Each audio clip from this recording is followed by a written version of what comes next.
Hello बच्चों, कैसे हो आप लोग? अच्छे होंगे बेटा। बेटा मैं आपको पढ़ा रही थी सूरदास जी का चैप्टर भ्रमर गीत। ठीक है बेटा, इसका जो फर्स्ट पार्ट है, फर्स्ट पार्ट मैं आपको पढ़ा चुकी हूँ और आज मैं आपके लिए लेकर के आई हूँ भ्रमर गीत का सेकंड पार्ट। तो जान लेते हैं आज हम सूरदास जी का चैप्टर भ्रमर गीत का सेकंड पार्ट। ठीक है बेटा, क्या पढ़ रहे थे हम पढ़ रहे थे सूरदास सूरदास जी का चैप्टर है आपका भ्रमर गीत। ठीक है बेटा, भ्रमर गीत का फर्स्ट पार्ट पढ़ चुके हैं हम और आज हम पढ़ेंगे इसका सेकंड पार्ट के अभ्यास प्रश्न। ठीक है बेटा, सेकंड पार्ट के अभ्यास प्रश्न जानेंगे बेटा। तो जान लेते हैं हम इसमें इसमें बेटा मैं आपको ये अंगा तक मैं पढ़ा चुकी हूँ और आज मैं आपको बताऊंगी चाखंड। ठीक है, तो जानते हैं चाखंड, देख लेते हैं। देखो, चाखंड में कहत कत से लेकर के और हम जानेंगे पछताप। कहत कत, च कहत कत, कहत कत से लेकर के पछतात। ठीक है बेटा, ये हो जाएगा। अब हमें क्या करना है, हम इसका जो अभ्यास प्रश्न है बेटा, हम इसके अभ्यास प्रश्न जानेंगे तो पहले हम इसके पद को जान लेते हैं। जब हम इसके पद को समझ लेंगे तभी हम इसके अभ्यास प्रश्न को समझ पाएंगे। ठीक है बेटा, तो देखते हैं क्या कहते हैं यहाँ पे सूरदास जी। कहत कत परदेसी की बात। सूरदास जी क्या कह रहे हैं कि गोपियां क्या कह रही हैं उद्धव से, गोपियां उद्धव से कहती हैं कहत कत परदेसी की बात, कहत कत परदेसी की बात, मंदिर अरग अवधे बसे हम सो हर आहार चल जात, मंदिर अरग अवधे बदे हम सो हर आहार चल जात, ससुर बरस सूर रिपो जोगवर हर रिपो कीन अगात, मग पंचक ले गयो सामरो ताते अति अकुलात, नख वेद ग्रह जोरे अर्ध कर सोई बनत बिसखात, सूरदास बस वहीं बिरह के, सूरदास बस वहीं बिरह के, कर्मी जे पछतात। ठीक है बेटा, तो ये था आपका सूरदास जी का पद। अब हमें क्या करना है, हम इसके अभ्यास प्रश्न करेंगे बेटा। तो इसका पहला क्वेश्चन है बेटा आपका उपर्युक्त पद्यांश का संदर्भ लिखिए। ठीक है बेटा, तो ये क्वेश्चन मैं आपको बेटा जो फर्स्ट पार्ट है सूरदास जी का, फर्स्ट पार्ट में मैं आपको ये क्वेश्चन समझा चुकी हूँ और इसे आप वहां से देख लेंगे बेटा। ठीक है, अगला क्वेश्चन है पद्यांश के कवि एवं पाठ का नाम लिखिए। तो बेटा ये क्वेश्चन भी मैं आपको समझा चुकी हूँ। फर्स्ट पार्ट जो मैंने आपको बताया था वहां पे मैं पहले जो पहला क्वेश्चन था, मैंने आपको पहला क्वेश्चन यही समझाया था, तो ये आपको समझ में आ गया होगा। ठीक है बेटा, अब हम देखते हैं अगला क्वेश्चन, रेखांकित अंश की व्याख्या कीजिए। ठीक है, रेखांकित अंश की व्याख्या सेकंड क्वेश्चन हो जाता है हमारा। रेखांकित रेखांकित अंश की व्याख्या, अंश की व्याख्या। ठीक है बेटा, हमें रेखांकित अंश की व्याख्या करनी होगी और इसमें हमें देखना होगा कि हमारा रेखांकित कहां से कहां तक किया गया है। तो इसमें हमारा रेखांकित किया गया है कहत कत परदेसी की बात, मंदिर अरग अबदे बदे हम सो हर आहार चल।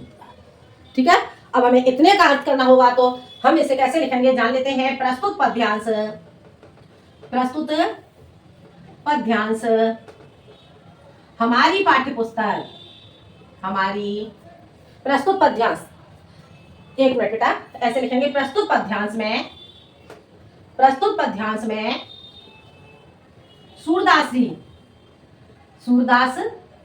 जी कहते हैं कि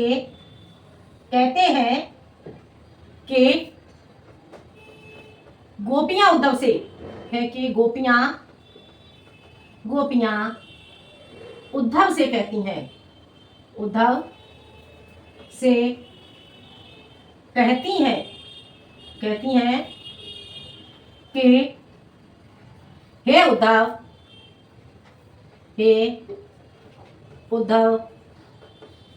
तुम किस परदेसी की बात करते हो, किस कहत कत परदेसी की बात, तुम उस परदेसी की बात करते हो, तुम उस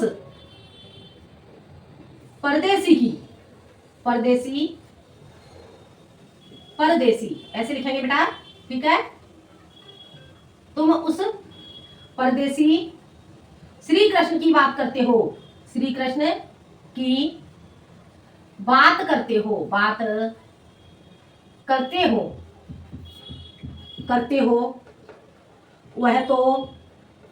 वह तो झूठा है, झूठा है। ठीक है, तुम उस परदेसी श्री कृष्ण की बात करते हो, वह तो झूठा है। वह जब मथुरा के लिए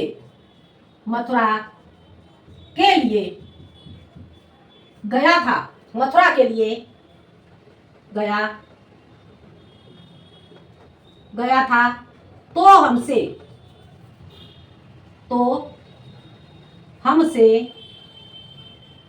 15 दिन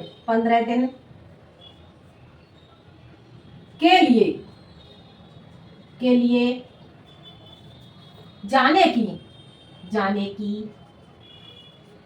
कहकर गया था, कहकर गया था। अब उसे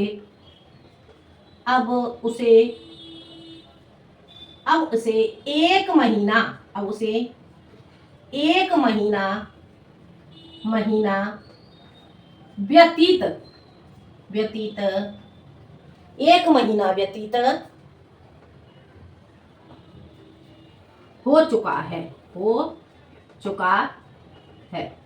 आगे समझ में? प्रस्तुत पद्यांश में सूरदास जी कहते हैं कि गोपियां उद्धव से कहती हैं कि हे उद्धव, तुम उस परदेसी श्री कृष्ण की बात करते हो, वह तो झूठा है। वह जब मथुरा के लिए गया था तो हमसे 15 दिन के लिए जाने की कहकर गया था, और अब उसे 1 महीना व्यतीत हो चुका है। ठीक है, आगे समझ में? ये आपको समझ में आ गया होगा। अब चलते हैं बेटा हम अगले क्वेश्चन की। ठीक है, अगला क्वेश्चन क्या है हमारा, जान लेते हैं बेटा। देखो, अब हम जानते हैं अगला क्वेश्चन। अगला क्वेश्चन देखेंगे बेटा हम। देखो अगला क्वेश्चन क्या है, देखो, श्री कृष्ण गोपियों को क्या वचन देकर गए थे और अब कितना समय व्यतीत हो गया है? श्री कृष्ण गोपियों को, ये आपका उत्तर हो जाएगा बेटा। श्री कृष्ण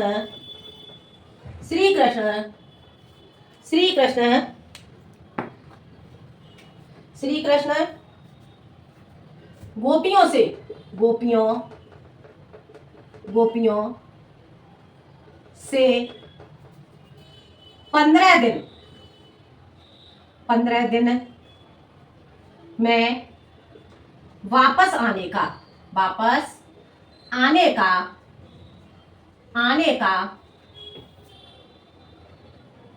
15 दिन बाद वापस आने का वचन देकर गए थे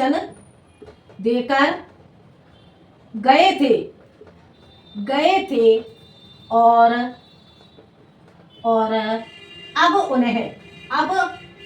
उन्हें 1 महीना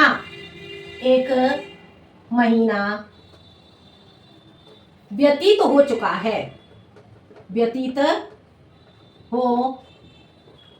है।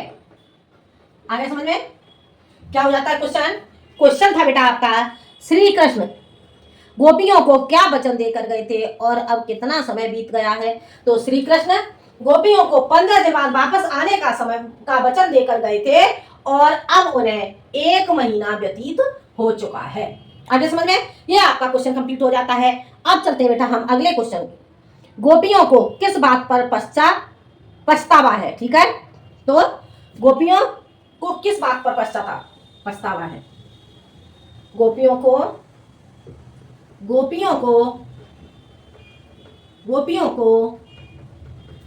इस बात का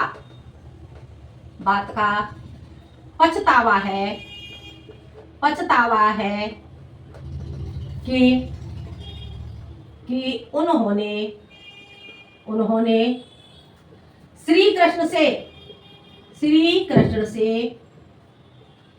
प्रेम ही क्यों किया? श्री कृष्ण से प्रेम ही क्यों किया? आगे समझ में? क्वेश्चन क्या हो जाता है? गोपियों को किस बात का पछतावा है? तो गोपियों को इस बात का पछतावा है कि उन्होंने श्री कृष्ण से प्रेम ही क्यों किया। आगे समझ बेटा, ये क्वेश्चन आपको समझ आ गया होगा। अगला क्वेश्चन है बेटा आपका, श्री कृष्ण के वियोग में गोपियों को दिन रात कैसे मालूम पड़ते हैं। ठीक है, तो श्री कृष्ण के वियोग में गोपियों को, अगला क्वेश्चन है श्री कृष्ण के वियोग में गोपियों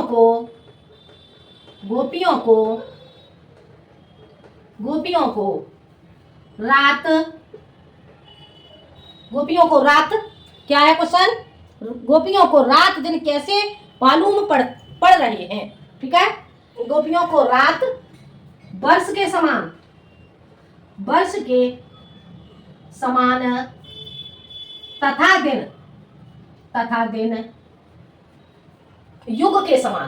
दिन युग के समान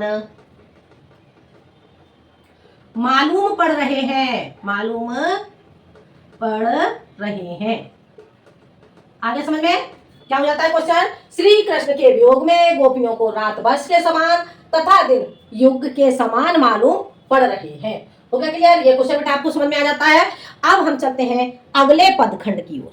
ठीक है बेटा, ये पदखंड आपको समझ में आ गया होगा। अब हम चलेंगे छह पदखंड की ओर। ठीक है, छह खंड आपको समझ में आ गया होगा। तो जान लेते हैं बेटा हम अगला पदखंड देखते हैं बेटा, छह बेटा। ठीक है, छह में क्या कहते हैं जान लेते हैं। निस दिन बरसत नैन हमारे, निस दिन बरसत नैन हमारे। अब गोपियां यहाँ पे उद्धव से क्या कहती हैं, गोपियां उद्धव से कहती हैं, निस दिन बरसत नैन हमारे, सदा रहते बरसारे तो हम पर, जब ते श्याम सिधारे, निस दिन बरसत नैन हमारे, दृग अंजन न रहते निस बासर, कर कपोल भयकारे, कछुक पट सूखत नहीं कबहू, उर बिच बहत पनारे, आंसू सलिल सबे भई काया, आंसू सलिल सबे भई काया, पलन जातर सिटारे, सूरदास प्रभु यही परे को, सूरदास प्रभु यही परे को, गोकुल काहे विसारे, गोकुल काहे विसारे। ठीक है बेटा, तो इस प्रकार से गोपियां उद्धव से कह रही हैं। अब इसके क्वेश्चन हम कैसे करेंगे जान लेते हैं बेटा। पहला क्वेश्चन इसका हो जाता है, पहले हम देखते हैं निस दिन। ठीक है, निस दिन से लेकर विसारे। ठीक है, निस, ठीक है, निस दिन, आगे समझ में, निस दिन से लेकर के और ये आपका हो जाएगा विसारे तक। ठीक है, विसारे हो गया क्लियर, विसारे तक बेटा ये आपका हो जाता है। अब हमें क्या करना है, अब हम इसके क्वेश्चन देखते हैं। पहला क्वेश्चन है बेटा आपका, पहला क्वेश्चन इसमें आपका हो जाता है, उपयुक्त पद्यांश का संदर्भ लिखिए। ये क्वेश्चन मैं बेटा आपको पहले ही समझा चुकी हूँ, ये क्वेश्चन आप कर ही लेंगे। अगला क्वेश्चन है, पद्यांश के कवि एवं पाठ का नाम लिखिए। तो ये क्वेश्चन आप कर ही लेंगे। ठीक है, एक बार मैं आपको समझा देती हूँ, इस वीडियो में मैंने आपको नहीं बताया है, फर्स्ट पार्ट में मैंने बताया था, तो एक बार इसे देख लेते हैं। उपयुक्त पद्यांश का संदर्भ लिखिए। संदर्भ कैसे लिखेंगे मैं ऐसे ही बोल के आपको बता देती हूँ। प्रस्तुत पद्यांश हमारी पाठ्यपुस्तक हिंदी के काव्यखंड के सूरदासकृत भ्रमर गीत से उद्धृत है, जो सूर सागर से संग्रहित है। इस तरह से आप इसका संदर्भ लिखोगे और इसमें कवि का नाम हो जाएगा आपका सूरदास और पाठ का नाम हो जाएगा भ्रमर गीत। ठीक है बेटा, ये आपको समझ में आ गया होगा। अगला क्वेश्चन है, रेखांकित अंश की व्याख्या कीजिए। ठीक है, आपको क्या करना है, रेखांकित अंश की व्याख्या।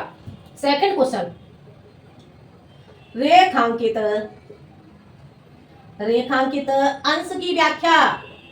अंश की व्याख्या। ठीक है बेटा, रेखांकित अंश की व्याख्या करेंगे बेटा हम। तो इसे हम कैसे करेंगे जान लेते हैं। इसमें क्या कहते हैं, देखो इसमें कहते हैं, अब हमें रेखांकित देखना होगा कि रेखांकित हमारा कहां से कहां तक किया गया है। रेखांकित हमारा किया गया है, निस दिन बरसत नैन हमारे, सदा रहत बरसारे तो हम पर, जबते श्याम सिधारे। ठीक है बेटा, तो हम इसे देखेंगे कैसे करेंगे। प्रस्तुत पद्यांश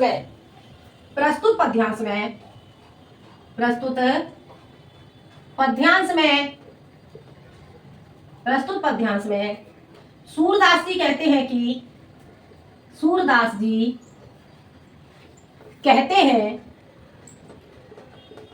हैं कि गोपियां उद्धव से कहती हैं कि गोपियां उद्धव से कहती हैं कि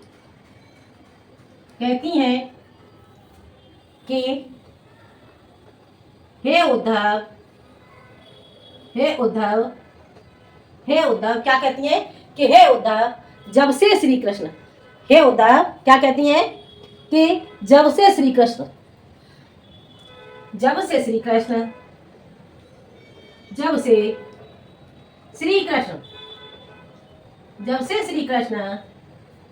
गोकुल से मथुरा के लिए गए हैं, मथुरा के लिए गए हैं, तब से क्या कहते हैं, देखो, तब से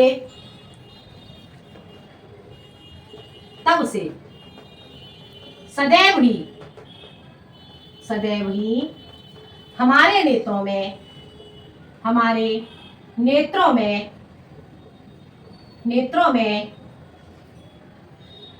वर्षा ऋतु बनी रहती है।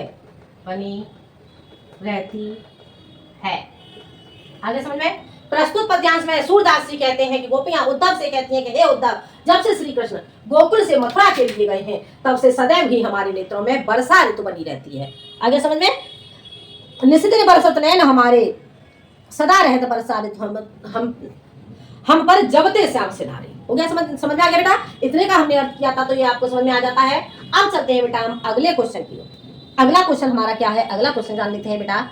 अगला क्वेश्चन है हमारा, अपने नेत्रों के काजल के संदर्भ में गोपियां क्या कह रही हैं। ठीक है, तो अपने नेत्रों के काजल के संदर्भ में गोपियां क्या कह रही हैं? तो क्या कहती हैं? दृग अंजन न रहत निस्वास। ठीक है, तो क्या कहती हैं? अपने नेत्रों के काजल के संदर्भ में गोपियां अपने नेत्रों के, थर्ड क्वेश्चन है बेटा ये आपका, अपने नेत्रों के काजल के संदर्भ में गोपियां कह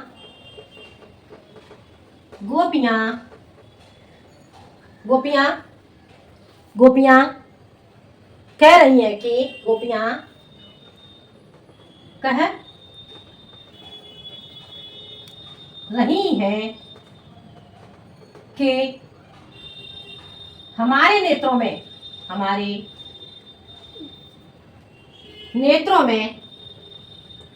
नेत्रों में सदैव ही वर्षा ऋतु रहने के कारण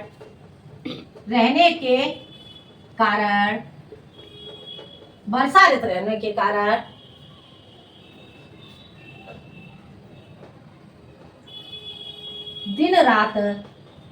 दिन और रात काजल नहीं रहता है। आगे समझ में? गोपियां क्या कहती हैं? अपने नेत्रों के काजल के संदर्भ में गोपियां कह रही हैं कि हमारे नेत्रों में सदैव ही वर्षा ऋतु रहने के कारण दिन और रात काजल नहीं रहता है। दिन और रात हमारे नेत्रों में, कैसे लिखेंगे? दिन और रात हमारे नेत्रों में, हमारे नेत्रों में काजल नहीं रहता। हमारे नेत्रों में काजल नहीं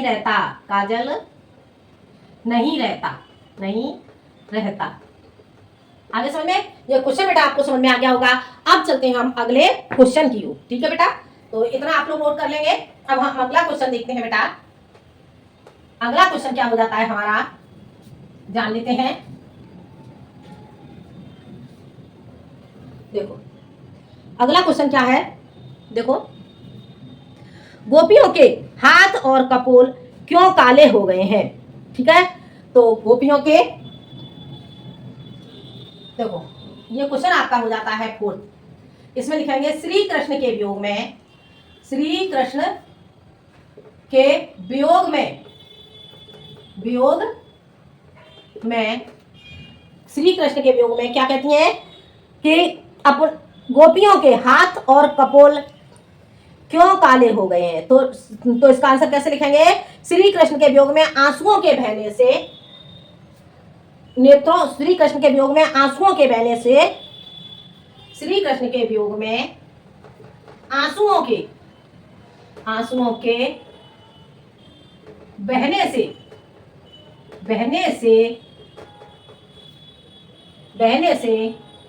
नेत्रों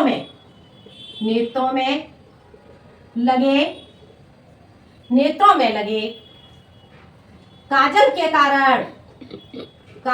कारण हाथ और कपोल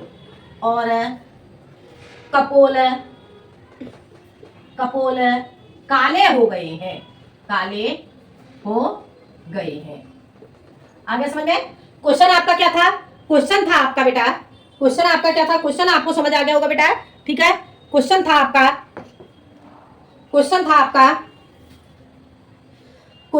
था बेटा, गोपियों के हाथ और कपोल क्यों काले हो गए हैं। तो श्री कृष्ण के वियोग में आंसुओं के बहने से नेत्रों में लगे काजल के कारण हाथ और कपोल काले हो गए हैं। ठीक है बेटा, ये क्वेश्चन आपको समझ में आ गया होगा।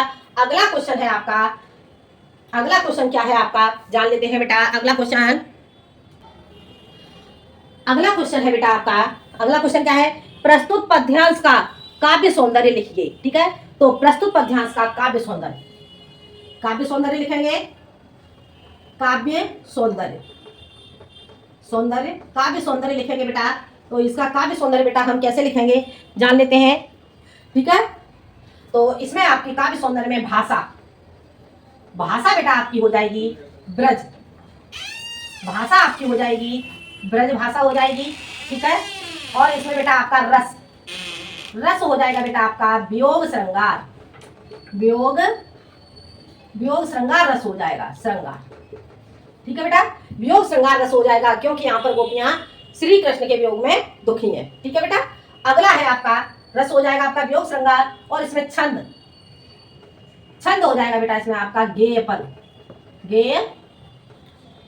ठीक है, गेय पद आपका छंद हो जाता है, और अलंकार हो जाएगा आपका रूपकात्योक्ति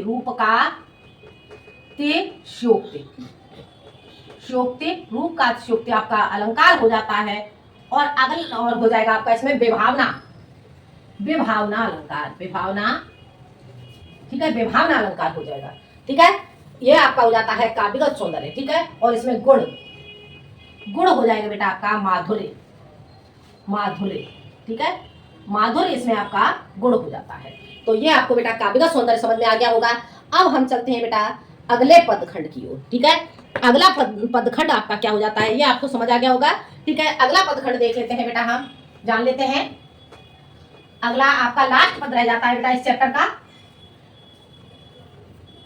क्या हो जाता है लास्ट में देख लेते हैं हम। जाखंड में देखते हैं बेटा, अखियां से लेकर के सूखी, जाखंड इसमें अखियां से लेकर के बेटा हो जाएगा सूखी। ठीक है बेटा, सूखी। ठीक है, ये हो जाता है बेटा।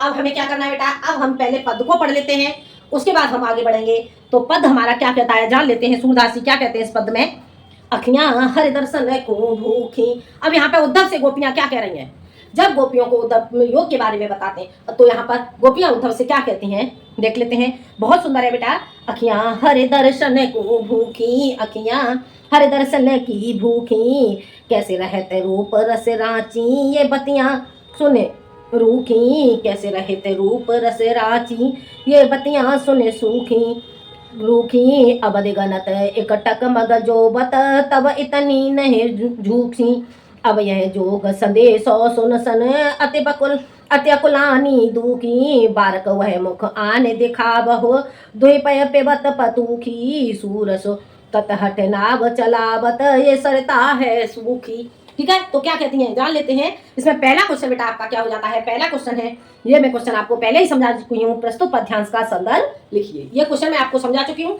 अगला क्वेश्चन है पद्यांश के कवि एवं पाठ का नाम लिखिए।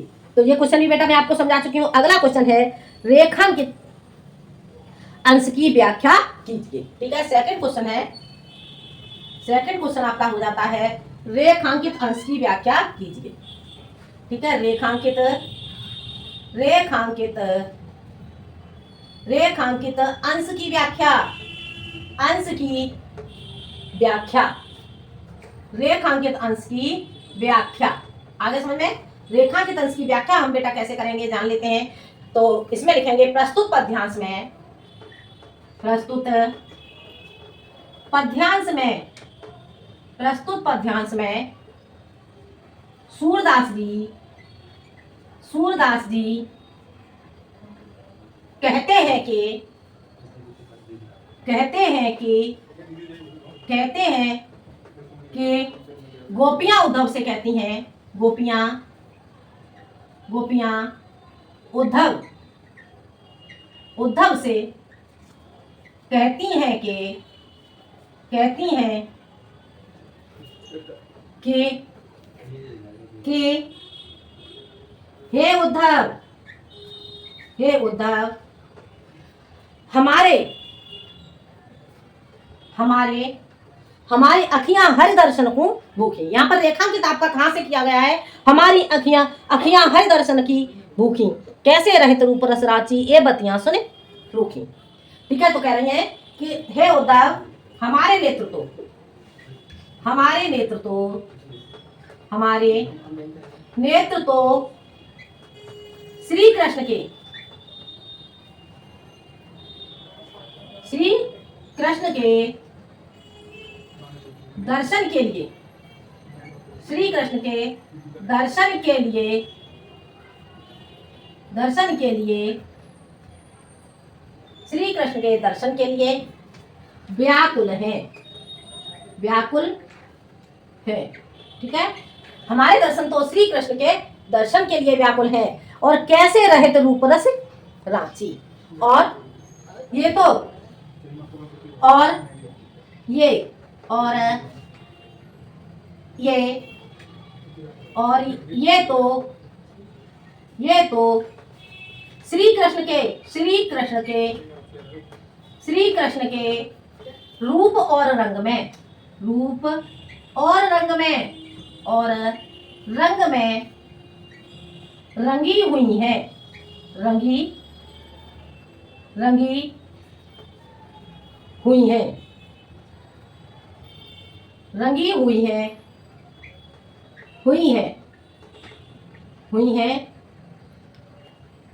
पता नहीं, पता नहीं ये आपके, आपके इस योग को सुनकर, इस योग को सुनकर, सुनकर कैसे टिकी हुई है, कैसे टिकी हुई है, टिकी, कैसे टिकी, कैसे टिकी हुई है, हुई है, अब तक तो, अब तक तो इन्हें नष्ट हो जाना चाहिए, नष्ट हो जाना चाहिए, चाहिए। आगे समझ बेटा, एक बार फिर से समझ लेते हैं। प्रस्तुत पद्यांश में सूरदास जी कहते हैं कि गोपियां उद्धव से कहती हैं कि हे उद्धव हमारे नेत्र तो श्री कृष्ण के दर्शन के लिए व्याकुल है, और ये तो श्री कृष्ण के रूप और रंग में, रंग में रंगी हुई है, पता नहीं है आपके इस योग को सुनकर कैसे टिकी हुई है, अब तक तो इन्हें नष्ट हो जाना चाहिए, अर्थात इन नेत्रों को अब तक तो नष्ट हो जाना चाहिए जो आपके योग के बारे में सुन रही हैं, क्योंकि हमारे इन नेत्रों में तो श्री कृष्ण की छवि समाई हुई है। आगे समझ में, इस तरह से गोपियां उद्धव से कहती हैं। हो गया क्लियर बेटा? अब हम बढ़ते हैं आगे अगले क्वेश्चन की ओर। अगला क्वेश्चन आपका क्या है? अगला क्वेश्चन है बेटा, जान लेते हैं हम अगला क्वेश्चन। अगला क्वेश्चन आपका क्या हो जाता है बेटा, देख लेते हैं हम। देखो अगला क्वेश्चन बेटा मैं आपको समझा चुकी हूं, ठीक है। इसमें प्रस्तुत पद्यांश में रस एवं छंद का नाम, छंद का नाम लक्षण सहित लिखिए, ठीक है। प्रस्तुत पद्यांश में रस एवं छंद का नाम लक्षण सहित लिखिए। ये क्वेश्चन बेटा मैं आपको घ खंड का जो आपका क्वेश्चन है बेटा, घ खंड में देखेंगे आप, घ खंड में आपका क्वेश्चन हो जाता है, 5th क्वेश्चन है घ खंड का, ठीक है। उपर्युक्त पद्यांश में प्रयुक्त छंद का लक्षण सहित नाम लिखिए, ठीक है बेटा। तो ये सेम क्वेश्चन है, ये क्वेश्चन मैं आपको पहले समझा चुकी हूँ। इसमें आपका कौन सा छंद हो जाता है, इसमें आपका गीतिका छंद हो जाता है, ठीक है। और इसमें कौन सा लक्षण क्या हो जाता है इसका, ये मुक्त छंद है, ठीक है। आगे समझ में, तो ये आप लोग वहां से कर लेंगे। प्रस्तुत पद्यांश में रस एवं छंद का नाम लिखिए। तो प्रस्तुत पद्यांश में आपका रस कौन सा हो जाता है, ठीक है, रस एवं छंद का नाम। प्रस्तुत पद्यांश में रस आपका हो जाता है बेटा वियोग श्रृंगार रस, ठीक है। प्रस्तुत पद्यांश में कौन सा रस हो जाता है, देखो एक बार समझा देती हूं। थर्ड, तीसरा क्वेश्चन है बेटा आपका, ठीक है। तो क्या है, प्रस्तुत पद्यांश में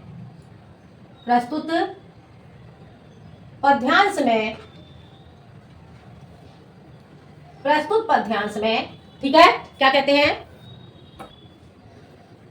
प्रस्तुत पद्यांश में रस कौन सा हो जाता है, वियोग श्रृंगार, वियोग श्रृंगार रस है। आगे समझ में, क्वेश्चन क्या था, प्रस्तुत पद्यांश में कौन सा रस है, तो ये क्या हो जाएगा, प्रस्तुत पद्यांश में वियोग श्रृंगार रस है एवं छंद का नाम रस एवं वियोग श्रृंगार रस एवं गीतिका छंद है, गीतिका छंद है। अब क्या बताना है बेटा आपको, लक्षण सहित लिखिए। अब आपको इसका लक्षण बताना है, तो गीतिका छंद का लक्षण क्या हो जाता है, गीतिका छंद है, गीतिका छंद। अब आगे लिखोगे आप गीतिका छंद, कैसे लिखेंगे, गीतिका छंद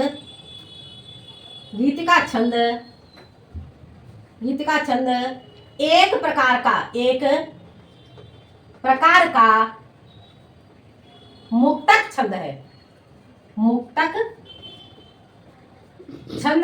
ठीक है। मुक्तक छंद है जिसमें वर्णों या मात्राओं की निश्चित संख्या नहीं होती, मात्राओं की निश्चित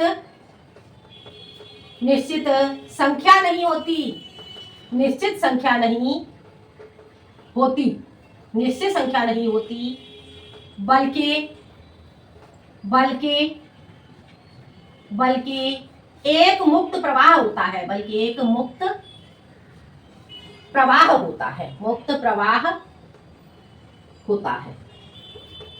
होता है।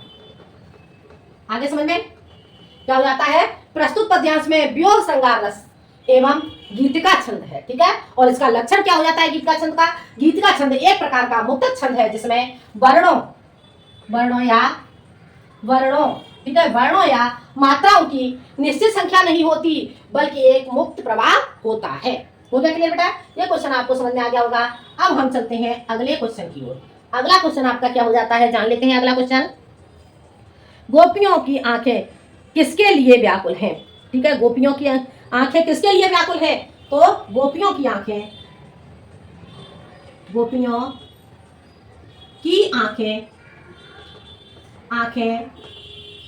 श्री कृष्ण के दर्शन के लिए क्या है, किसके लिए व्याकुल है, दर्शन के लिए व्याकुल है। आगे समझ में बेटा। अब अगला क्वेश्चन है हमारा, ये लास्ट क्वेश्चन हो जाता है। लास्ट क्वेश्चन है, क्या है, गोपियां उद्धव से क्या निवेदन कर रही हैं, ठीक है। गोपियां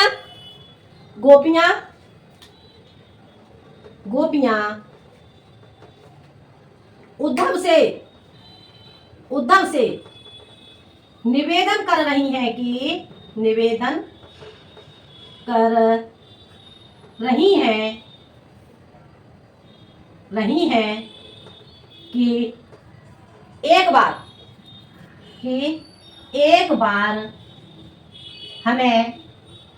हमें श्री कृष्ण के श्री कृष्ण के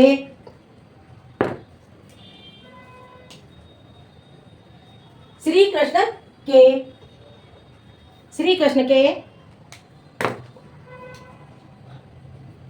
बाल मुख के दर्शन करा दीजिए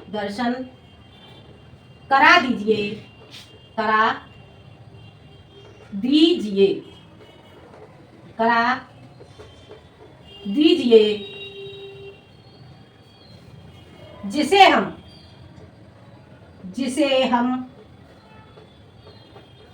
पत्तों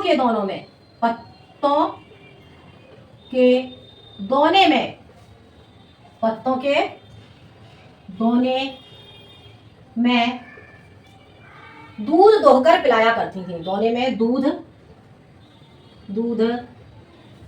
दोहकर पिलाया करती थी। पिलाया